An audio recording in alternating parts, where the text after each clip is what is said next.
Stephanie Kidd.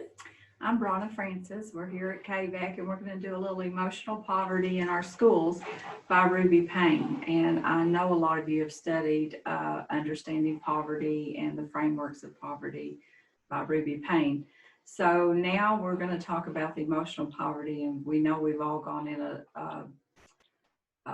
in for social emotional learning, a lot of those trainings and things like that. So this is what we're going to talk about, and it's based on her book, Emotional Poverty and All Demographics. And if you do not have this book, I sincerely hope you do get it, because it's really good and it'll help you in your class.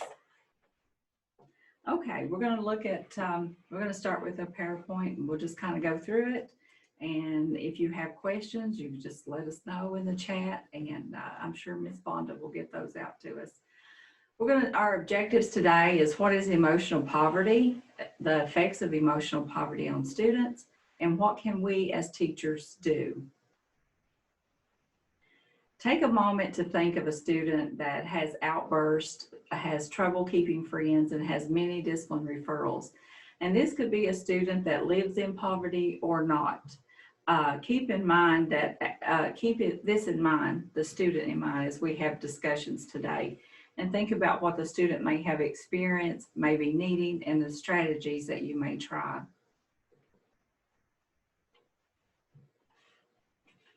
So our next one is, what is emotional poverty? So what is emotional poverty? We think we know, and we probably have a good idea, but we can tell you what it isn't. It is not a clinical disorder. It's a no secure attachment or bonding. The brain is unregulated and unintegrated, undeveloped inner self, and external environment affects self. Okay. It occurs in all demographics, and we think about poverty, the difference between emotional poverty and situational generational poverty is this can happen in wealthy families, middle-class families, any of the families, any of our kids. Okay, stay right there, Stephanie. Well, I'll talk a little bit about privileged young people are among the most emotionally stressed youth in the USA, and we wouldn't have thought about that. This is not in the DSM-5. You won't find the definition. It's not it can't be diagnosed. Number 4, if you look at number 4, undeveloped inner self, it's dominated by deep hurts. And 5 is the environment around the student that may make them feel less than others and be separated from that environment. Unregulated brain is not subject to rules or discipline, and unintegrated, like they are separate or segregated from the whole. Okay. Emotional wellness, the feelings of safety and of belonging. And we know we do all the trainings and all the talks and all the professional learning on how to teach our kids, what to teach our kids. But if they do not have the safety, the feeling of safety and belonging, they have other things that they're going to focus on before they focus on curriculum or anything like that in the academics. So emotions have 2 things: moving towards something or moving away from it. So you can't be both happy and sad at the same time. You can't be angry and happy at the same time. So if you feel happy or feel good, then you approach it. Well, I don't know what I've put there though, but if you feel happy and if you feel secure in something, you will approach it. You'll come to it. If I'm not angry or upset, I'm going to run away from it. Yeah, I think the big thing about that is I can't be happy and I can't be sad at the same time. Right. I know we say, or I can't be happy and angry at the same time. Mm-hmm. That's the big thing. Yeah, I figured it out now. Okay. You can't change your behavior if you can't name it. In your classroom, your kids, if you don't know what the behavior is or what the root cause is, you can't help them. You can help them on the surface, and it might last for a class period, but it won't be sustainable. They won't be able to keep that, you won't be able to keep that behavior in check if we don't look at the emotional wellness of the kids. And for most kids, they can't name their behavior. They don't really understand what they're feeling. So they can't tell you, I'm mad right now because this, or I'm upset because of this. For them, it's either I'm happy or I'm sad. Most of the time, they're not able to name a fear. They don't understand I'm afraid of, and Yeah. those kind of things. So for the younger kids, that's a real issue too. Yeah, they may not know why. Yeah, you're exactly right, Stephanie. That's good. It's very difficult to change the behavior, she said, and but you can change the motivation for the behavior. Compassion is the biggest change for behavior, compassion for yourself and for others. Okay. Emotions are processed faster than thought. We react to our feelings faster than we think through them or through a situation. So we do have that. Yeah, if you think about the brain and how it is, fight or flight is one of those things that is really quick for you to it's like 3 seconds is all it takes for that to even happen. And then compared to an emotion that's like 5 seconds, but then you've got that other, the thinking part takes like 10 to 15. So emotions are your very first thing of this is how I feel, so I'm going to react. Right, exactly. Survival is processed at the brainstem and is faster than emotions. It's like the fight, flight, or freeze. Yeah. Okay, and we talked about that before. Okay, we'll go on. Really like that. That looks good. Okay. Emotional meltdown. And I know if you've been in, if you have a classroom or if you have a self-contained classroom or you have a resource room, we've all seen emotional meltdowns from kids. And sometimes we see emotional meltdowns from teachers. Okay. Is the emotional response from the middle prefrontal area of the brain, which explodes with out of control activity, is an unregulated, unintegrated brain response like we talked about a few seconds ago. This happens because the brain is not integrated or regulated. And some of the things that we can use for this, we have a Bouncy program that is good for smaller students, pre-K through 2nd grade. And it has all kinds of activities and songs and everything. But this is a good resource for calming students, calming and helping them with their with their feelings. Okay. Then we talked, well, this is just kind of another little slide, meltdown moments, unregulated and unintegrated. And like Stephanie says, you ask a student, why did you do that? And I used to tell my teachers, you can ask them, but they're not going to know, But how does knowing about emotional meltdowns help teachers? If a student has an emotional meltdown and an adult responds in the same way, there are now 2 people with unregulated, unintegrated brain responses. And I know y'all have seen this with probably other staff in your building. It's kind of like an argument between 2 children when an adult faces a student with in-your-face response. And they always see that as disrespect. You back a student in the corner, they're going to come out fighting most of the time. And if adults understand that they're witnessing a response from an unregulated, unintegrated brain, then the adults can understand that the typical discipline techniques, they won't work. Well, and it's not about you at that point. As an adult, what's happening with that child at that point is with the child, and it's not about you. And don't take it personally, because they need, for some odd reason, they need more than what you were giving them at that point in time, or they may need to be removed from a situation that's causing them the anxiety, that's causing the meltdown. And that's just something where and I hope this PowerPoint and I hope this presentation plus Ruby Payne's book will help us understand where those students are coming from. That will help you be able to relate to them and talk to them and teach them.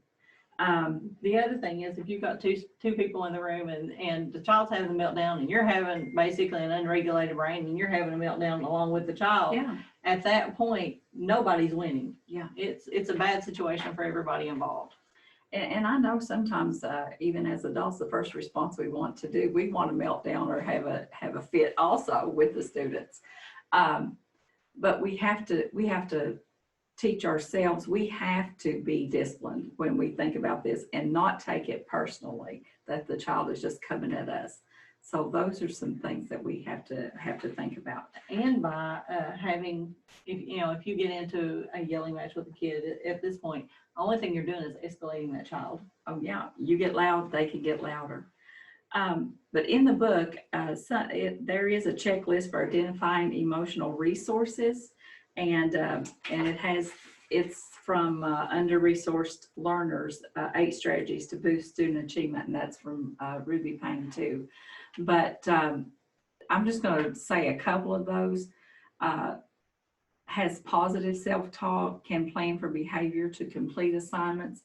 And I know it's very unlikely that you find very many kids that are self-motivated or disciplined enough to do their work, and do their assignments, but they do exist, and they usually have words to name their feelings, and these are resources.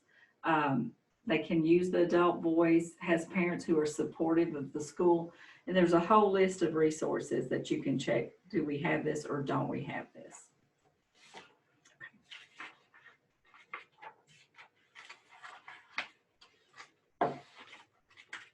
And what do the adults need to do?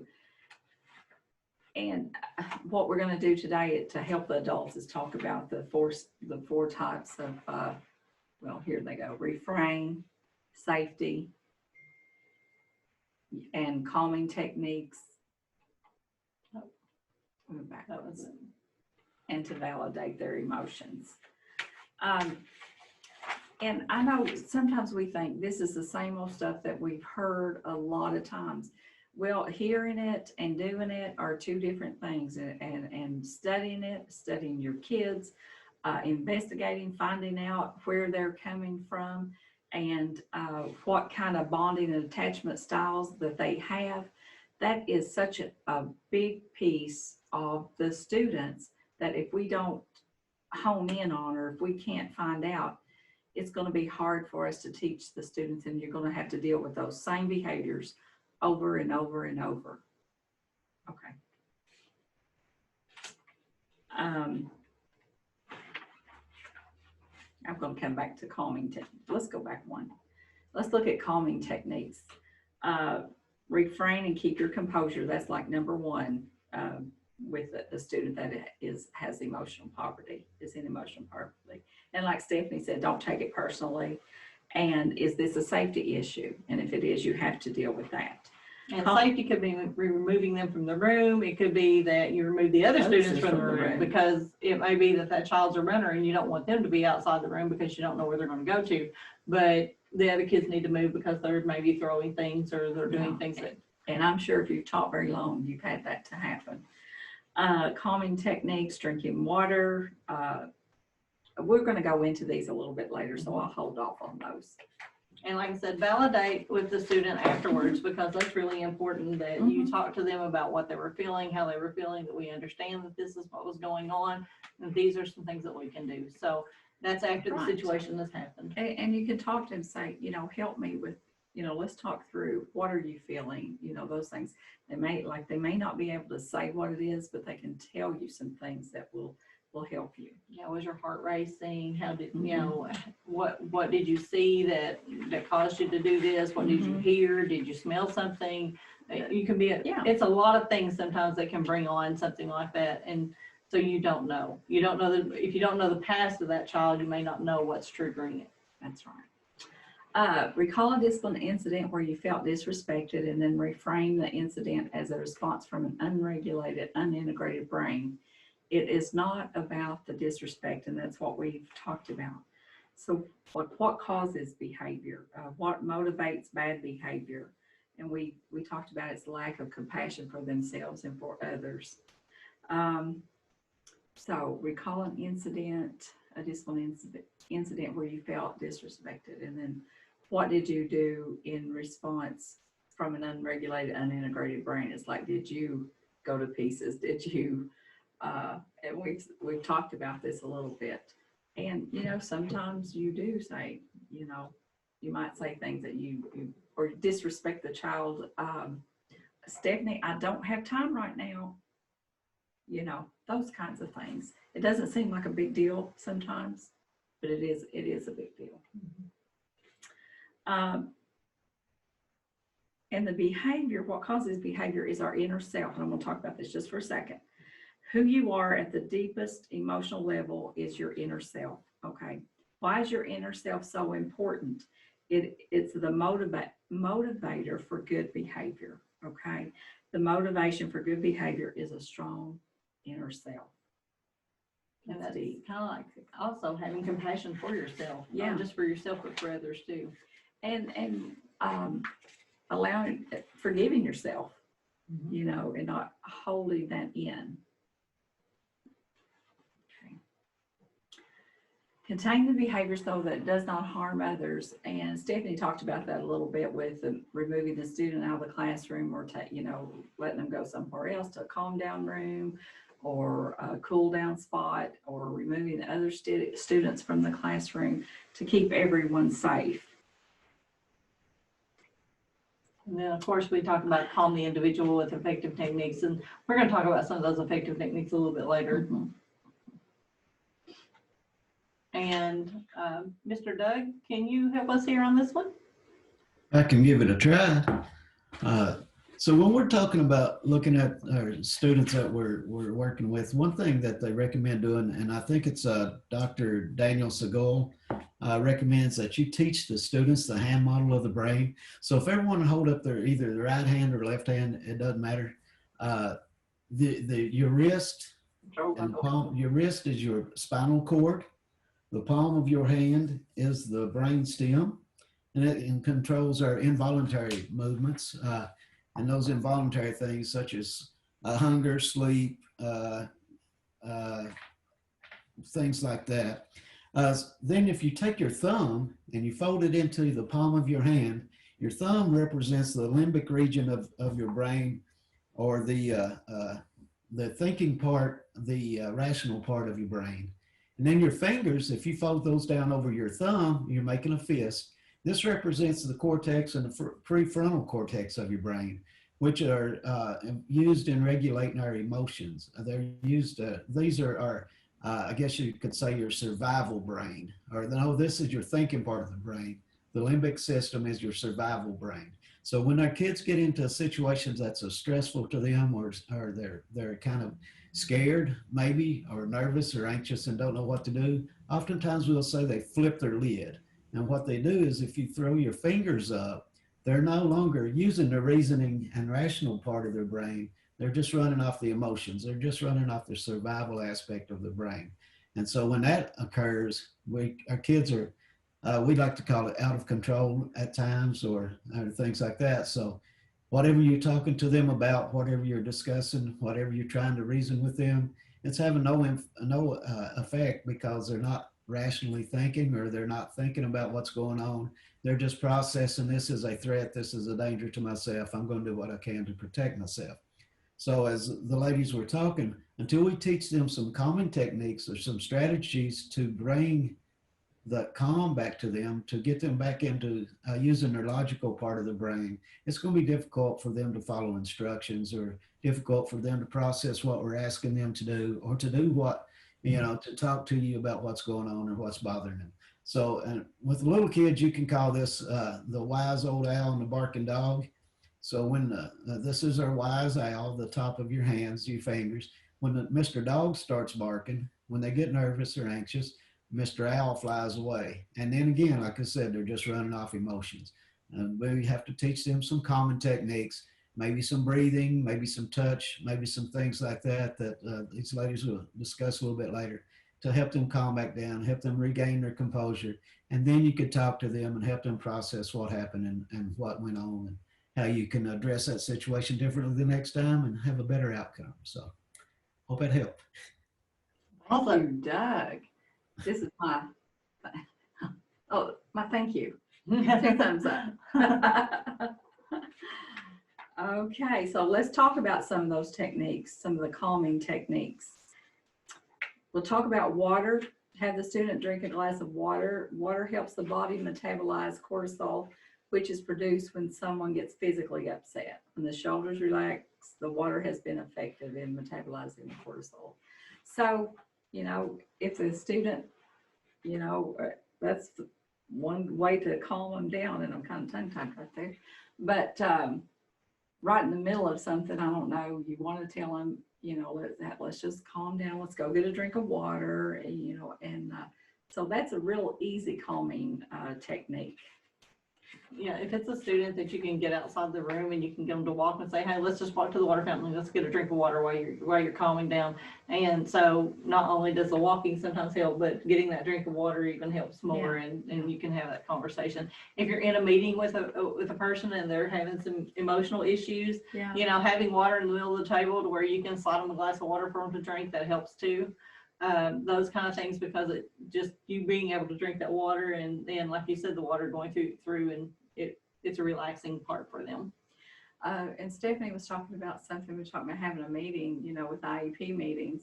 It might be a good idea to have some water for your parents and for the team to drink, and that would be a good calming technique for them. You could use it anytime, couldn't you? Yeah, those spare the moment IEP meetings sometimes are a little rough get on the people. water out.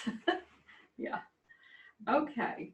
Future story. A future story describes what the student wants to do, be, or have in the future. And we know our students, we have to give them the need to know. Why do they need to know this? What are they going to use this for?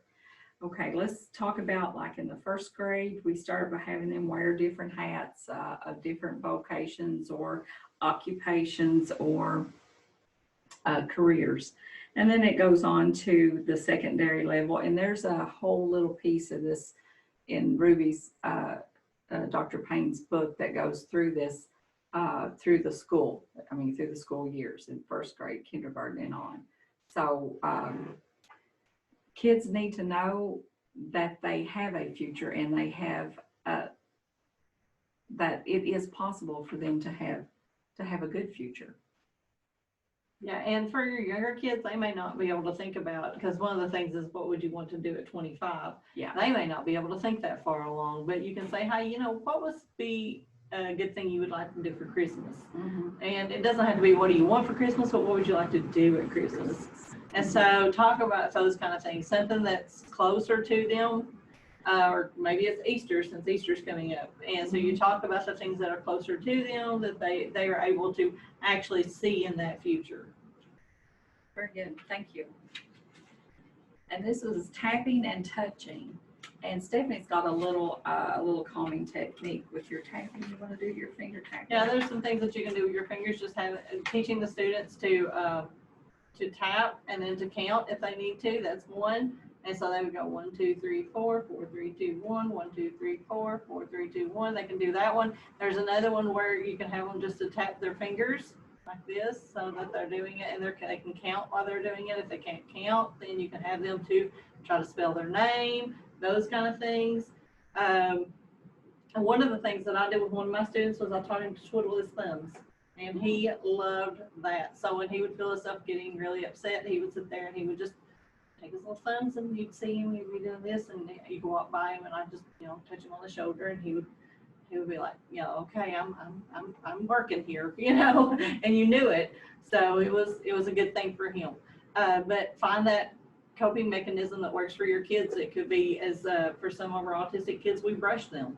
So if they need brushing, that could be one of the things that you could do for them. It may be as simple as they rub their arms, or they rub their belly, or they, you know, could sit there and just tap on their leg. You'll see some kids when they get real anxious, they'll start tapping their leg, and they're moving their leg a lot. Mm-hmm. And so that's one of the things, and it could be a sign for you also. Keep that in mind. Mm-hmm. And a good thing to do is at the beginning of your class, you know, if you see some kids that are getting antsy, or a couple of kids that you know, they have a hard time sitting, they have a hard time staying on task or doing what you ask them, you might want to start out just with a little calming technique. And it could be tapping and touching, tapping and a touch. And these techniques may not work for every kid, but they're not going to hurt the child when you do those. It's not going to be something that is detrimental to them. And there was one of the little tapping and Yeah, see, I think you tap your belly and tap your chest. And I know we used to do this, but I do the same direction on both things. But, okay, we talked about that. This is where there's no scientific evidence for Right. those techniques, but anecdotal evidence shows that they are effective with most children. So keep that in mind. And also holding a kid's hand. That's a simple thing to do for them. If you're holding their hand, and sometimes you can even just say, hey, give me your hands and just rub their hands, and that helps them to calm down. That's another one that you can do for the smaller kids. There's a security thing about that for them. No, the wrong way. Sorry. Okay, look up. Simply making eyes go upward by looking at the ceiling can calm students when they are having an emotional meltdown, especially if they are crying. And sometimes when you're crying or kids crying, they will look away and they'll look off. But if we could get them to, just maybe take a second and look up. This is another simple technique that could save you from a student that is having an emotional meltdown. Look, and you can have it, because if you're looking up, you're having trouble actually dealing with emotions at that point. The emotions really you're not able to have that feeling, I guess, of the emotion. So if they're looking up and their eyes are up and they're looking up and the head's back, it helps them to calm down quicker. You can have them to spell their name, like I said, count to 10, those kind of things while they're looking up. Okay, a breathing technique. So let's look at a little breathing technique. And this is where Bouncy kind of comes into. He has that breathing. And if any of y'all are interested in that, let me know. But he's a little classroom dog, and he teaches them how to breathe, and they can hold him or hold their own bellies when they're breathing. And it really, we have some evidence from some teachers that have used those, that are using those bouncies, that it really does work. And it works for little kids K through or preschool through 2nd grade, if they're missing their moms, if they're sad, if they don't want to go to lunch, or if they're afraid, those kinds of things. And if they don't want to take a nap, like little Head Start kids and preschool kids, they take naps. And sometimes they'll lay, keep Bouncy in their arms. And also now this year, they have their own individual Bouncy that they take home with them, and they can be their little homework helper or help them stay calm and strong. So that's one thing, but we'll look at a breathing technique right here. When individuals get upset, they tend to breathe much more shallowly. They tend to breathe from the upper chest. And we've seen kids do that, when they're scared or nervous. To calm an individual down, stand up, inhale deeply, squeeze the stomach muscles, hold the deep breath several seconds before exhaling. A simple little technique that can help your kids and help you too. It might be something good you can start your day with. There's some really good breathing exercises that you can do, or calming breathing exercises that you can do that are on YouTube. Mm-hmm. So you can always Google those, or go and get on YouTube and type in breathing techniques for students, or calming breathing techniques, and there's several that come up. They're really good. Most of them's got a really pretty image behind them. Such as one's got a river flowing, there's one's got a little butterfly that kind of goes across the screen, and you breathe into the butterfly and then you breathe out to the butterfly going back. So those kind of things are really good, and maybe having some of those on hand to where you can get to them kind of quick would be good for your students. And at the end of this presentation, there are some, I put some little sites on there for some little YouTube videos that Stephanie is talking about. And I know at the summit one year, we had some teacher, I don't know what her project was exactly, but they had purchased these, they go up in the ceiling lights, they're like you can get clouds or you can get something, and it has a calming effect for your classroom. And that would be a great thing for small kids or even, older kids, and for behavior classrooms, those kinds of things, or autism, your FMD classrooms. Oh, that's the pat your heart and stomach. Okay, So basically what you do, put one hand over your heart, one hand over your stomach, and you just pat and count. That's one of the things that they were having you do. I think I'm trying to stay calm right now, so I'm gonna. Okay. Anyway, it's about the emotional dance in your classroom every day. And it's talking about kids, okay, say that Johnny comes in and he brings with him people. He brings with him his dad and his mom who got in a fight last night. So that's with him in the classroom. Then you have Kathy who comes in and she has pressure from her parents. She's in an affluent family and she comes in and she has pressure to be the homecoming queen, be the perfect daughter. So she's in your classroom. So there's another one that's going to be in this emotional dance. And then you have a student, say Juan, he's coming into your classroom and he's worried about his mom being deported and whether she'll be home when he gets home. So those are some of the kids that will be coming to your classroom that you have to be ready for. So just while we might be on a little break, what you can do is just think about 2 or 3 kids in your classroom, and that would be coming in with more people than just them. And even the teachers, sometimes they bring things with them from home. So just think about 2 or 3 kids or 3 or 4, okay. As many as you want, and think about, think about who they're bringing with them to your classroom. Okay, so just think about your students and what your emotional classroom looks like. Pick out 3 students who create a lot of emotional noise in your classroom.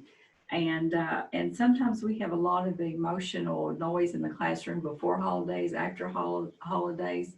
So who just walked into your classroom? A lot more people than we realize. And I was talking about Johnny, Juan, and Kathy. So think about those kids, and Marissa, and even the teacher also. So just think about 2 or 3 kids of yours and who they're bringing with them to the classroom and how that affects your classroom. And so for yourself, this is not for us to put on here, but No. for yourself, just kind of make you a list and put in there exactly what you, who you think those kids are bringing with them. And keep in mind, kids who've lost parents too will bring them with them too. Yeah, so we have Johnny there. So this is just something you can keep with you and kind of look at it as we go along. And we're going to talk about the bonding and attachment styles that will identify what emotional poverty, the emotional poverty that your students are dealing with. So let me get back to where we were. Okay. I think we were at right here. Right? Okay, we had it. Okay, right here we go. So what is bonding and attachment? And I know we've seen all those shows where people have adopted kids from other countries that were in orphanages, and sometimes it's great and it works out wonderful. And sometimes those kids where they haven't bonded with an adult or bonded with their parents and attached, they don't have that security and that attachment to someone, and it's hard to form that. That's just an example. It's not true always, but so secure and attached. I think we can go to secure and attached, and insecure, anxious, and avoidant. 3, insecure and anxious and ambivalent. And 4, disorganized, safe, and dangerous. And we're going to talk about those 4 styles right now. And while we're talking about those, you can look at your list of kids that you had and kind of think which one of these do they fall into. The first one, secure and attached. The child has a sense of self, is integrated and secure. They're not easily influenced by peers. They tend to do better academically. Their brain tends to be integrated and regulated. Forms healthy relationships with their peers or their parents or other adults in the building. They respond to traditional discipline techniques, and their thought is, I am lovable and you will find my love worth having. And we all know kids like this.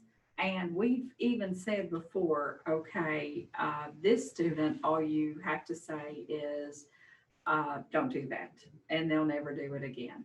And then those are the kids that respond to the traditional discipline techniques. All right. And they're easy kids, easy to, because they have that inner self discipline. So, and sometimes I've heard people say, well, if we just brought the paddling back, we could change all this. And we know that is definitely not true, because a kid like this, if you spank this kid, you would never have to spank it again. But if you spank another one, you may have to do it over and over. And I mean, that's old school talk and not true. So if you hear anybody saying that, There are those kids where a spanking doesn't work. right, it doesn't work. Okay. The next one, insecure, anxious, and avoidant. Child's sense of self is disconnected. They tend to be loners, and we all have seen those kids in our classrooms and in our schools.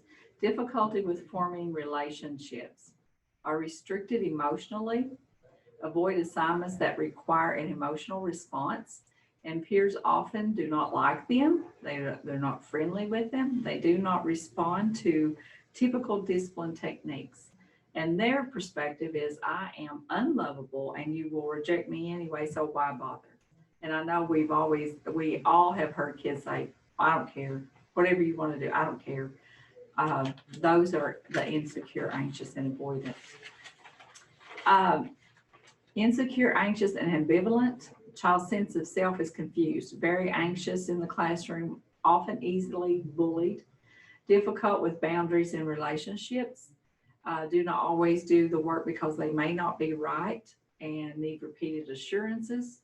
Self is to blame if there's a relationship problem, and their perspective is, I am not lovable, but you are so loving that I will do anything to get you to like me. These are the kids that follow like a group of kids. Man, they want to be in that group so bad. So you got to watch those. Exactly. And I know we all have had kids like this, or we can think of kids that we went to school with that have had this bonding and attachment style. Easily bullied, like she was saying, they want to be followers. And we all have had kids that they don't want to do the work because of fear they might not get it right. And those are the ones that erase a hole in their paper. And that might go back to the girl, Kathy, that was so anxious because she had, her mother had high expectations of her being a homecoming queen, and her dad expected her to be perfect. So she might fit into that category.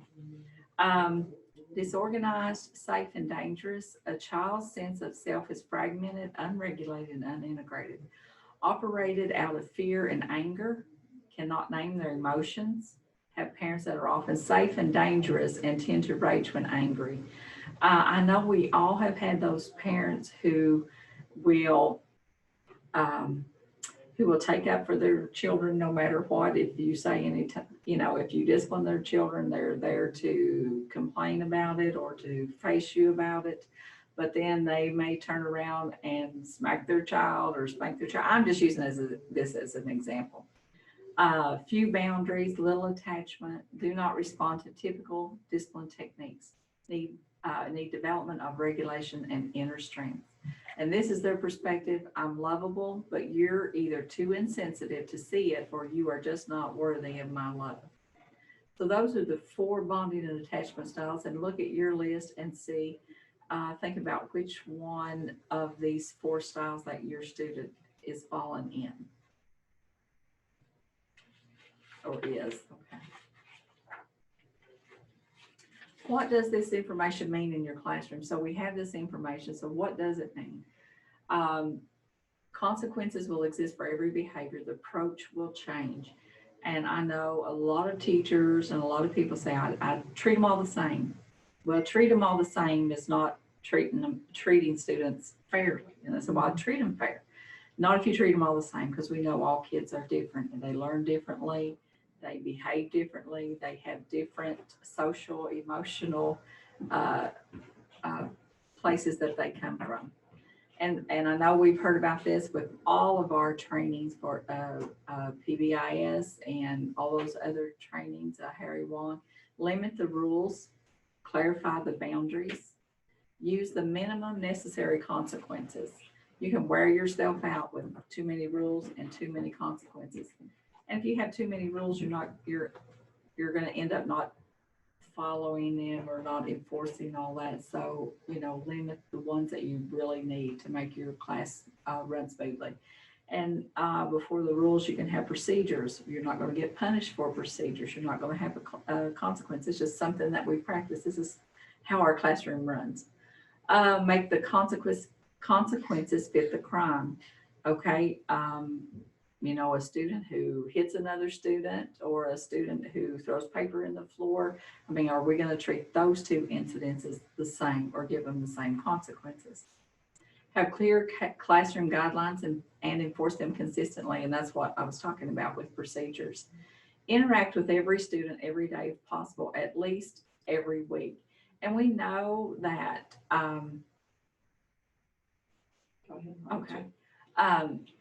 we know that some of the things that we've been taught to stand at our doors and greet our kids. We talked about the bus drivers, telling the kids to have a good day.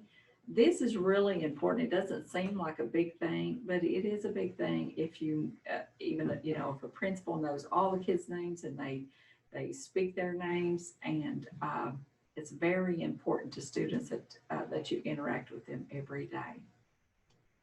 Okay, triage the students. 90% of the discipline comes from 10% of the students. Identify the bonding and attachment styles. And we know this on the hierarchy of most of our kids fall in this 80%. And then you have you have at the top, you have your 15, you have your little 5 up at the top. That's the 10% of the students that you're going to be dealing with. Be authentic and genuine. Students will have respect for you if you are not. They won't have respect for you if you're not. But you have to be authentic and genuine. Kids can smell a rat, I want to say, but when you're talking to kids, when you're being authentic, I want to say, Stephanie, you really helped me today. I mean, excellent. I'm genuine there. I mean that. But if you're doing this just as a rote thing, kids are not going to respond to that. Be honest with kids. Work to build students' inner strengths when possible. Use the school referral system for students whose problems require interventions of a psychologist, psychiatrist, and other behavioral health professions. And, we have some kids that this is not going to be enough for them. These strategies or these techniques. Above all, maintain safety and belonging in the classroom. You want all your students to feel like they belong in the classroom. And I know I'm preaching to the choir, and I know you've heard it all before, but just in case you haven't. But we do know this is important. They have to feel like they belong in there and that you want them there. And, that's like a kid that you have that has missed 2 days of school. Nobody ever calls. The kid comes back. Nobody says, hey, Stephanie, where have you been? We've missed you. Those kinds of things. And that's where you have to be authentic and genuine. What does this look like in a classroom? Securely attached children, they meet their intellectual potential. They have good relationships. They're respected by their peers, and they regulate their emotions well. They cry when they should cry. They don't they don't have meltdowns. They don't become upset just because they can't find their pencil. Exactly. That's a good one. That's exactly right. Anxious, avoidant attachment. They tend to be restricted emotionally, are described by their peers as being aloof, controlling, and unlikable. Anxious and ambivalent attachment. They have a great deal of anxiety and insecurity. They're not sure what's going on. Should they trust you? Should they not trust you? Those are the things that they're anxious about. Should I turn in my homework now, or should I? Those kinds of things. Those are the kids also, like you said, that will change it 500 times because they're afraid that it's wrong. Right. So exactly. They've got a hole in their paper, and then they're worried because they have eraser marks on their paper, so they don't want to turn it in. Safe and dangerous attachments face significant difficulties with relationships, difficulties with regulating their emotions, and many have symptoms of dissociations that place them at heightened risk for developing PTSD. Okay, if you have a student that has faced a traumatic event and it's a securely attached child, it hits that that attachment, they'll be able to work through that and be able to let somebody help them. And but if you have the other students that are in these other categories, it's going to be harder for them to overcome that or to be able to deal with that or accept help and support for that. And difficulties with regulating their emotions.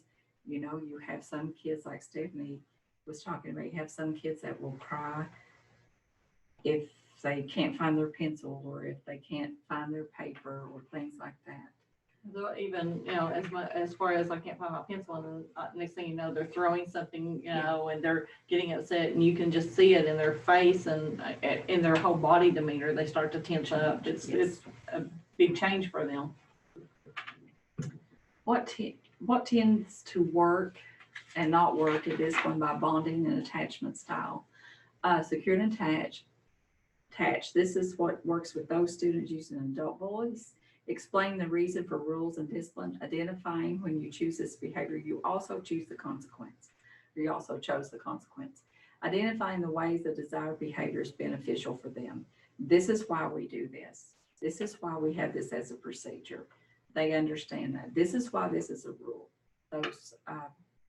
Those students understand that. Insecure, anxious, and avoidant. You can also use the adult voice, appealing to an interest, a hobby, or their intelligence. And I know we've had kids in the past that if you start talking about something they like, it really helps them, and they feel like you are interested in their lives and what they are doing. Having them work with a buddy, someone they tolerate, usually someone that doesn't want anything from them but help. Being honest, identifying consequences and choices, and interact in a relationship if there is a shared interest or hobby. If you're doing an activity and some 2 or 3 kids like this, and they share that hobby, that's good. That gives them something to talk about and helps their anxiousness. And then they're not so insecure. Insecure, anxious, and ambivalent, helping them find a group to belong to. And I know we've all had those kids that we think they don't belong to any group. Like Stephanie was talking about, our kids that tend to be loners. Finding out who the student cares the most about and who cares about them. Listen for an adult. Having lunch group meetings with a counselor on what good friends do. Helping to decide what they will or won't do. They will often do anything just to belong. And that is a dangerous concept, like Stephanie was talking about, if they'll do anything to follow a group, to be in a group and be followers and do whatever the leader. And so if they tells get them in with to. the wrong group, it can lead to a lot of problems because they'll try things that they probably shouldn't be trying. They know better, or they'll do things that they shouldn't do. And we all know peers and friends have more influence on kids than probably their parents do or their teachers. Disorganized and dismissive, safe and dangerous, they must be monitored constantly, must establish clear boundaries, must be consistent in consequences at all times. And if you have a disorganized and dismissive, safe and dangerous student with this bonding attachment style, they have to know the boundaries have to be clear, and you have to tell them all the boundaries, not because they can find a loophole and say, well, you never said anything about this. And with those boundaries, make sure they know that those consequences are there. And this is, if you don't follow this boundary, this is the consequence that go with it. And again, be consistent with that. Because if they do it once and you're relax, and you relax on it, because, well, you know, you were good earlier, it does not work. You're just setting yourself up for failure. That's right. They will not respond to that. Now, we talked about the emotional dance earlier already, and hopefully you put maybe at least one student in mind and the people they're bringing with them into the classroom, and it may make us more cognizant of who we bring in the classroom with us, or what we bring in the classroom with us. What can we do? What does this mean for my classroom and for my life? Given the research findings, we know it is possible to develop emotional competence and strength in students. We can teach students about regulated integrated brain and how to calm themselves. And we've talked about those techniques. And like Stephanie says, you can find all kinds of little YouTube videos, and we have some at the end of this slide or into this presentation. We can help them build strong inner selves in students through validation, understanding where they're coming from. Understand, not that, oh, just quit acting like that, stop doing that. If we support them and talk to them, and we can build a stronger student, stronger inner self.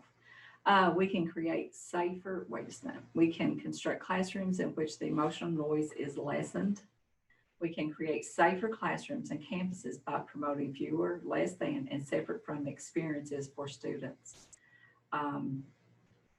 If you have a chaotic classroom, you're going to have a noisy classroom, emotionally noisy. We can triage our student populations to better address emotional issues, just as we do for academic issues. If we have a student with emotional issues, maybe I want to get somebody like Stephanie, who is trained in trauma. What are you trained in? ACEs. Those kinds of things. So you want to get your counselor involved. You want to get your school-based therapist involved. So we can triage these students just like you do if you've got a kid with an academic issue. Maybe they're having trouble with math. You're going to do things for them. But the emotional part is so important that if you don't get to that part and you don't help that, you can't get to the academic part. We can be aware of our own motivational realities and our participation in the safety and well-being of our students and the campus. Being aware of our own emotional realities. If we're really upset by a student who disrupts our classroom and we think that it's all geared toward us, then we need to take a reality check, and we need to check our emotional poverty level. And remember, they have a right to the next day as soon as they come in. It's a reset. I mean, it's completely a reset. It doesn't matter what happened yesterday. That's in the past, and we're moving on. Yeah, this is a new day. We don't hold grudges. And we walk in and we greet, and we are as happy, and we start the day off with a positive note. Right. No matter what. That's good. That's real good. It's just like when you do standards-based grading or standards-based those targets and stuff. If the kid doesn't get it right, then they get to work on it until they get it, until they master it. But that's the same thing with emotional poverty.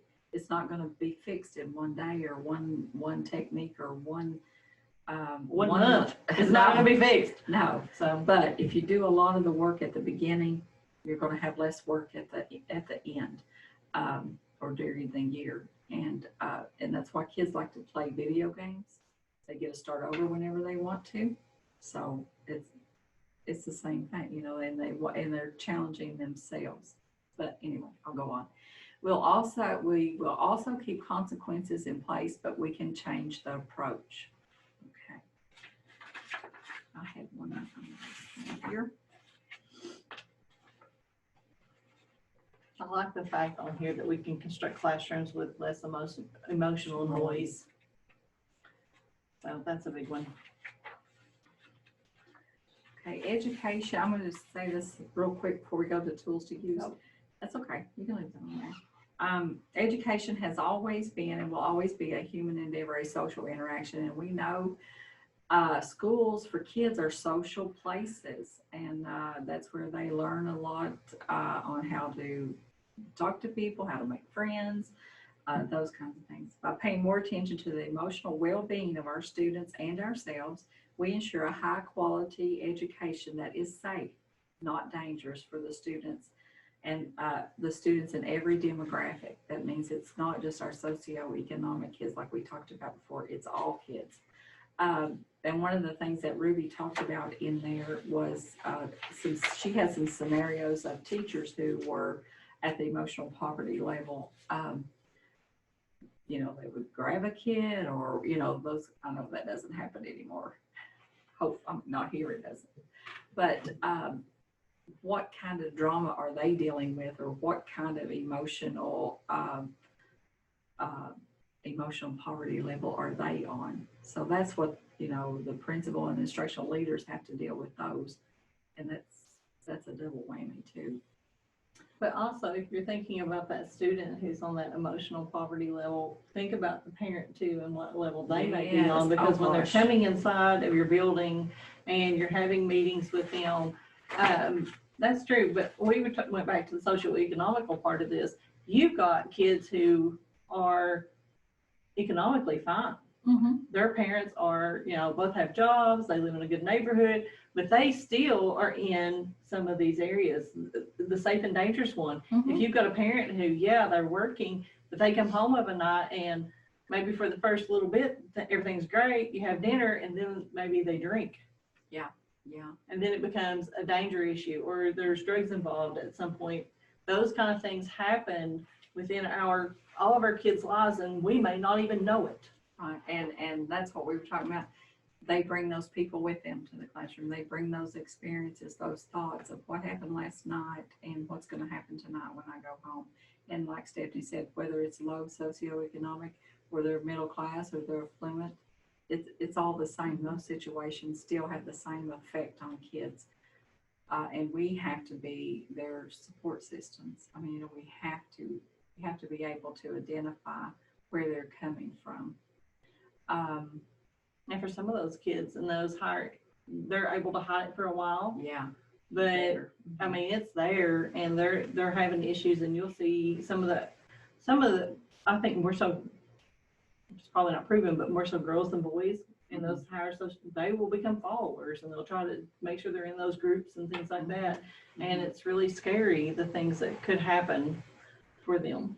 And like middle class, or affluent neighbor, or affluent families, they are concerned, and I'm not saying all, I'm just saying in general, might be concerned about how they look from the outside, how people see them.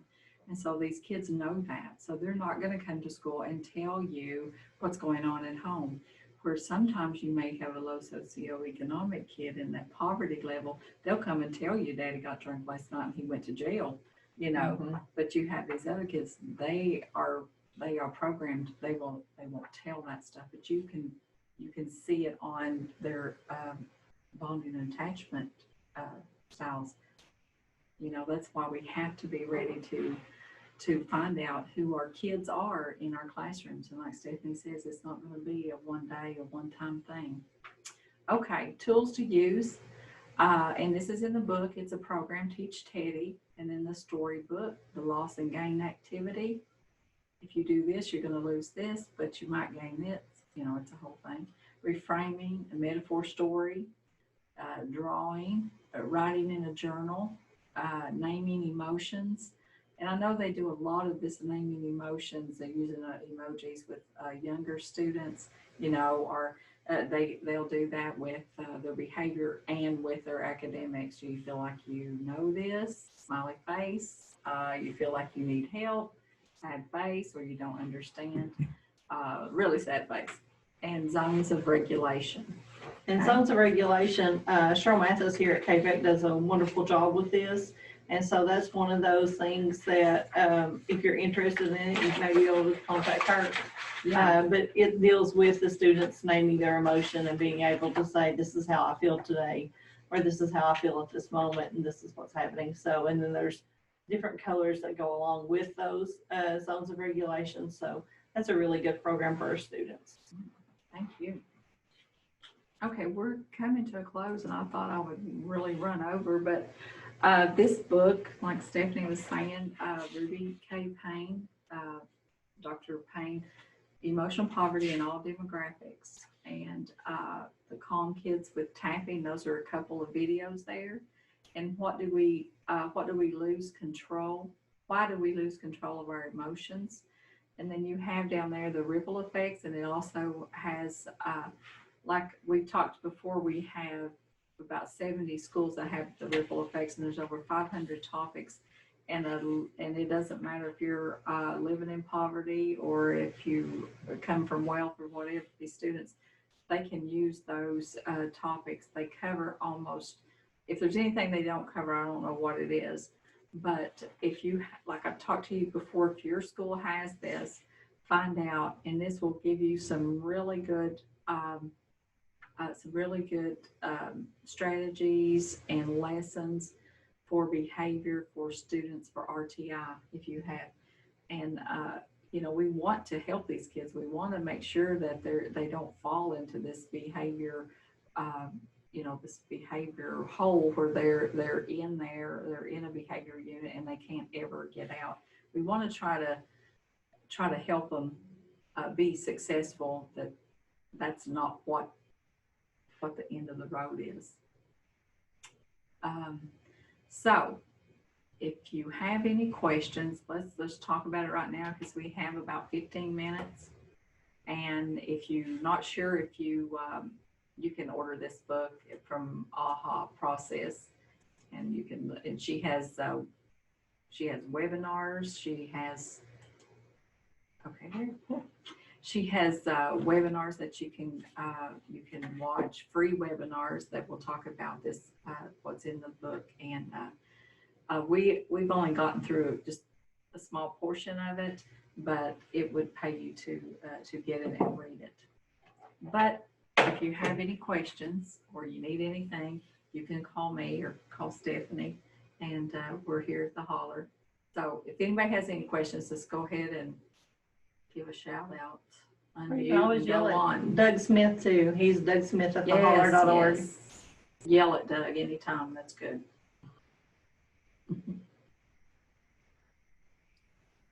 Really appreciate everybody getting on today, and thank you, Doug. Just a comment. You were talking about, the things that our kids bring with them into our school and into our environment, our learning, our situation. And, we look at some of the behaviors that our kids exhibit and we try to figure out, what's causing this behavior? Where's this coming from? You have your tune-in behaviors, which are things that reminds them of experiences that they've already dealt with, and they tune into what was going on when that behavior occurred and that traumatic experience or whatever it is occurred. Then you have carryover behaviors, things that they carry over from setting to setting within our control, such as it may have been something on the bus. They've carried that. They got into an argument. I got into an argument with Miss Stephanie on the bus. She was pretty mean, so we let it drop. Bus driver separated us. Yeah, and so it was all fine and done, we thought, because we didn't address that behavior. We just separated the kids. And then they go to the cafeteria, they're separated. Then they may get into the classroom and it becomes a big argument and a fight or whatever, because that was separated, but we didn't address or deal with that situation. So that carried over from one setting to the next, which was within our control. Then you have those the tune-in behaviors remind them, and then those carry-in behaviors. And that was what you was talking about, I think, is because, what happens to those kids outside of our control, they bring that stuff with them. And when we look at it through a trauma lens, we talk about that as being an invisible backpack.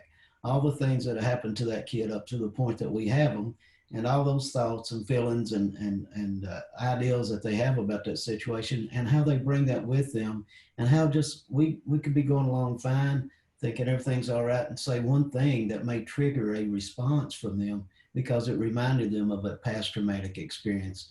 And so it is difficult a lot of times to figure out, I don't know what set him off or what caused little Dougie to go off. Everything was fine. All I did was just move closer to him. I put my hand on his shoulder. Well, if this kid has been abused, there's just that slight touch prompt could set them off or cause them to lose control and to make a big deal out of that. So it's just make sure that you don't have to know everything about their background, but make sure that you try to figure out and try to talk to them and, let them know that you're trying to provide them with that safe place.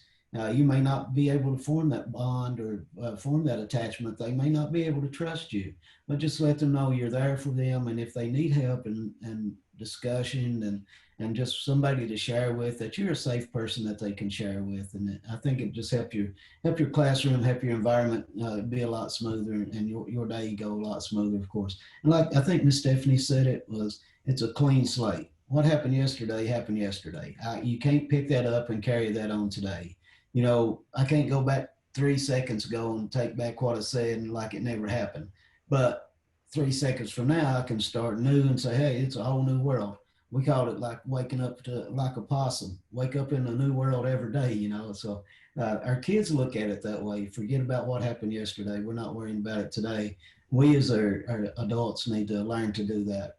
And one more thing, and I'll hush. There's one thing I heard it was called a Q-tip tip, and you were talking about the way that some kids will go off on you or will you'll be the target of their anger or whatever.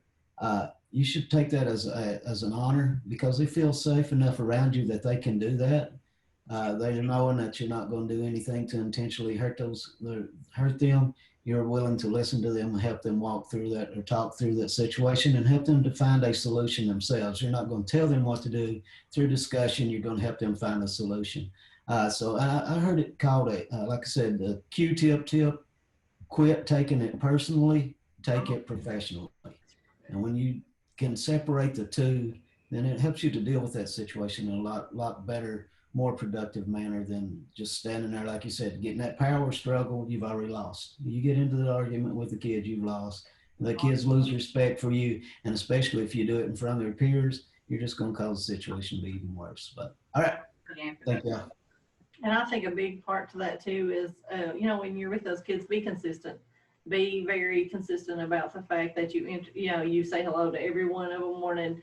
You don't skip over anybody. You make everybody feel just as important as the first person that walked through the door as the last person that walks through the door. And that you are really, really intentional with your kids to make sure that they know that you care, that they're in that room, and you're happy that they're there. And you're happy they're there.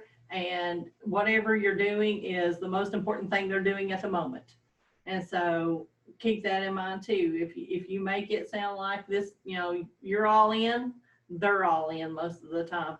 And if we have those moments, that was 5 minutes ago and we're back onto this. You know, this is just as important. So that was then, this is now, we're moving on. And for a lot of kids, school in your classroom is the safest place that they can be. We want to keep it that way for them. We want them to feel good and want to come to school. Yes. So if nobody else has any questions, we thank you very much for being here today. We greatly appreciate it. If you have any questions, contact Ms. Bronna.